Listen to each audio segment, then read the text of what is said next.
Ara comença el període de vídeos on fa calor, m'he tret les finestres perquè entri més aire, no puc tancar, s'escolta tot lo de fora, llavors aquest àudio serà pitjor de lo que és de normal. Però bueno, farem el que puguem. La qüestió és que us porto un vídeo que tenia moltes ganes de fer. Ja fa diversos estius que ho tenia al cap, però no ho feia per una raó en concret. Tornarem a arreglar uns pantalons, però crec que aquest arreglo que farem, és molt important. No sé quantes de vosaltres us passa el mateix, però per mi el canvi de temporada, com un punt molt important, és veure si m'entren els pantalons de la temporada passada. O sigui, ara que ha començat l'estiu, a veure si m'entren els pantalons de l'estiu passat. Per mi era com una forma de veure si m'havia engreixat o no, i si m'entraven era com una victòria. I concretament hi ha dos parells de texans que m'agradaven molt, els típics Levi's, que me'ls vaig comprar amb 16-17 anys i me'ls puc fotre? Sí. M'apreta la cintura i les cames? També. Però admetre com que me'ls volia arreglar perquè ja no anava còmode era com admetre que m'havia canviat el cos i era com... ai, no. Llavors, aquest any ha sigut un... basta ja, me'ls vull posar perquè m'agraden, però no vull anar apretada com una botifarra, així que els anem a adaptar al meu cos. Perquè recordem que els pantalons ens han d'entrar nosaltres, no som nosaltres les que hem d'entrar en aquells pantalons. Així que si us proveu un de temporades anteriors i no us entren, o l'arregleu o us compreu uns nous, perquè no ens hem de torturar per això.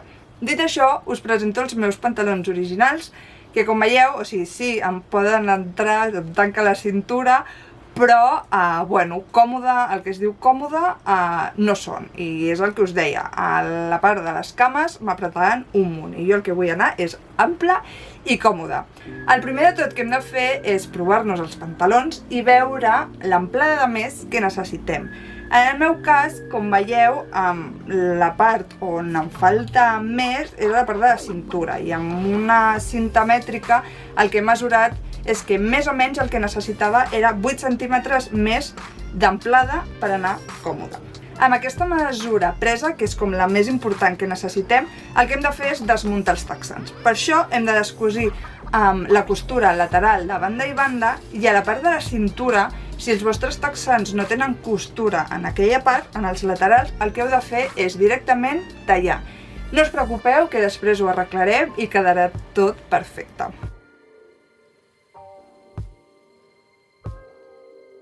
Un cop tinguem els pantalons desmuntats, ja podem prendre la mesura total de teixit que necessitem. El que hem de fer és mesurar el llarg del lateral més la cintura de la part exterior, més la cintura de la part interior i donar-li un centímetre de més. Això és perquè la banda lateral que afegirem serà tot una, no farem com una peça de pantaló i una peça de cintura. Anirà tot cosit, després doblegat i visualment quedarà bé. Un cop pres aquesta mida ja podem fer el patró del rectangle que necessitem. En el meu cas, el rectangle és de 37,5 centímetres de llarg, que és el que hem mesurat de lateral, més la cintura i el marge de costura, i 8 centímetres d'ample. Aquests 8 centímetres surten dels 8 centímetres originals que jo necessito per donar el pantaló i no morir ofegada. El que he fet ha sigut dividir-ho entre dos, ja que jo afegiré el rectangle a banda i banda del pantaló, llavors això vol dir que tenim 4 per un costat i 4 per un altre. Llavors d'aquests 4 necessitem afegir-li el centímetre de costura a banda i banda per cosir-ho a la part de davant i a la part de darrere del pantaló. Això fan 6 centímetres. A més, com us he comentat abans, jo la cintura l'he tallat tal qual perquè en aquesta part del lateral no té costura. Llavors, al tallar-ho, quan ho cosim, ens menjarem 2 centímetres i això ho hem de recuperar d'alguna forma. I ho recuperem donant 2 centímetres de més al rectangle que cosirem. Això fan 8 centímetres. Amb aquesta explicació, que espero haver-ho explicat bé, el que hem de fer és un rectangle de paper amb aquesta mesura, el llarg que necessitem per l'ample. Teòricament, si només volguéssiu afegir un tros de teixit, ja estaria. Jo, a més d'afegir-li el tros de teixit, el que volia era com donar-li un toc algú diferent, i el que faré és brodar floretes.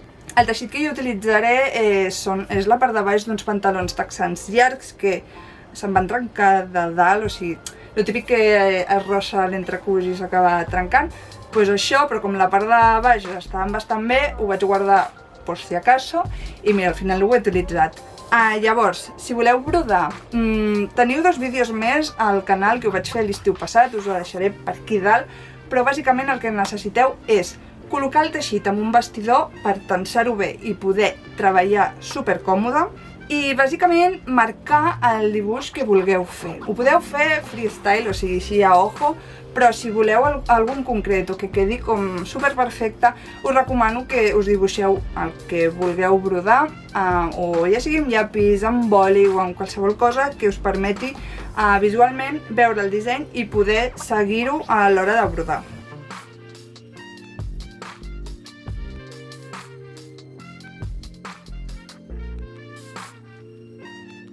I bàsicament és això, ficar fil a l'agulla i anar omplint els dissenys que hagueu fet.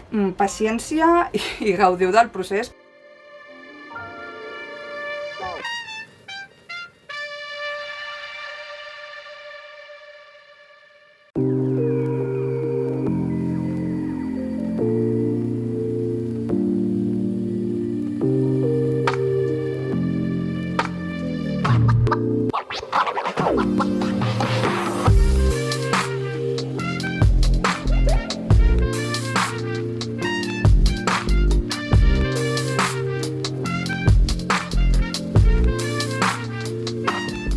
En el meu cas, he arribat a brodar 22 flors i més o menys cada flor he trigat com mitja hora. Això vol dir que he estat com 11 hores brodant.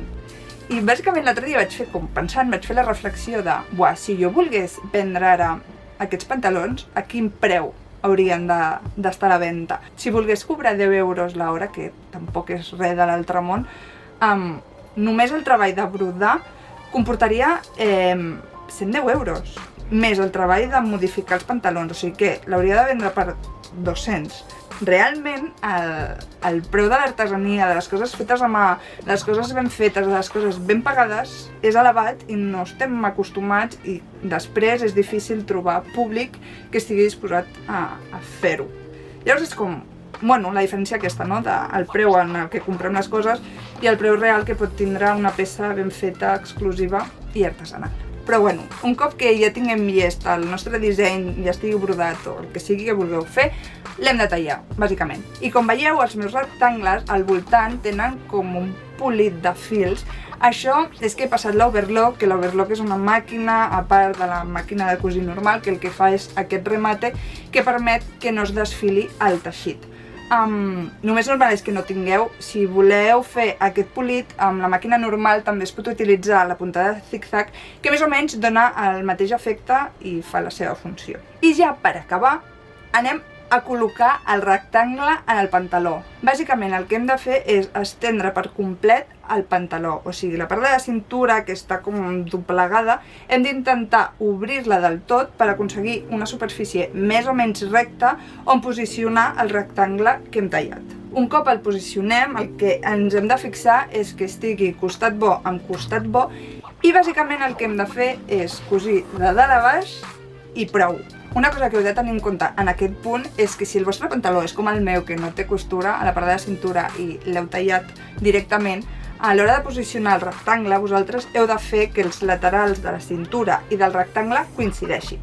Llavors veureu que a mesura que el rectangle baixa, a la part del pantaló sobresortirà de més a 1 centímetre. Això és perquè hi ha com un esglaó de cintura i el marge de costura del pantaló. No us preocupeu, ja comptem amb això. I bàsicament, un cop tingueu fet aquesta costura, el que hem de fer és tancar el lateral del pantaló i això simplement és cosir l'altre lateral que ens queda del rectangle amb l'altra part del pantaló i fer els mateixos processos a l'altre costat del pantaló.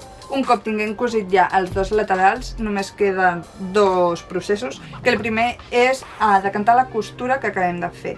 Això serveix perquè quedi ben plana i quan ens ho posem no s'arrugui ni ens molesti. Llavors simplement el que hem de fer és col·locar ben planeta la costura, el que ens sobra, el marge de costura, cap a un cantó i passar un altre repunt per assentar-ho, que ja veureu que a l'exterior queda com a les imatges, que es veu com un repuntet que és com de decoració, que no molesta. I ja per últim només quedarà tancar la cintura, que ja veureu que el pantaló us demana com fer-ho, ja que la part del davant i la part del darrere de la cintura la tenim original. Llavors simplement és doblegar 1 centímetre el que hem deixat de més cap a dins i doblegar tota la cintura en 2, com us demana el texà original. Fixeu-vos-hi, és que si estireu la peça ja es col·locarà ell sol i haureu de passar un repunt per la part de baix i per la part de dalt i ja estarà llest. No sé, ja podreu gaudir dels vostres pantalons d'una forma còmoda i lliure i sense que us apreti res. Jo estic superencantada amb ells, la veritat me'ls poso un muntó i us deixo unes imatges de com ha quedat.